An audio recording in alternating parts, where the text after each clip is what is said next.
আর কি করনু? তোকে বলিনি গরিব বাড়ি মেয়ের সাথে আমার ছেলের বিয়ের প্রস্তাব নিয়ে আসবি নি? কমসে কম 10 বিঘি জমি আর একটা বাপের একটা মেয়ে হইতে হবে। ও, একটা বাপের একটাই মেয়ে আর 10 বিঘি সম্পত্তি লিবা, তাহলে তোমার কবি কি আছে? যে ঘরটায় বাস করছো সে ঘরটা তো সরকার করে দিয়েছে। এই কথাটা তুমি ঠিকই বলেছো। আমার জমি জায়গা নাই বলি তো পরে জমি জায়গা লেবো লেবো করছি, থাকলে কি আর লিতু? হ্যাঁ আমি বুঝতে পেরেছি, একটা বাপের একটাই মেয়ে 10 বিঘি সম্পত্তি, ওরকম পার্টি আমার কাছে নাই। আমি বাড়ি কেন?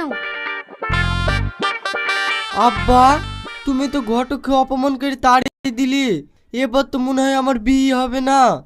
সুরা কি বলছে রে? বিয়ে হবে না মানে?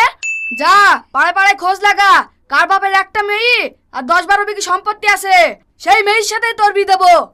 আব্বা, জমি জায়গা আলা মেয়ের সাথে যদি বিনা করতে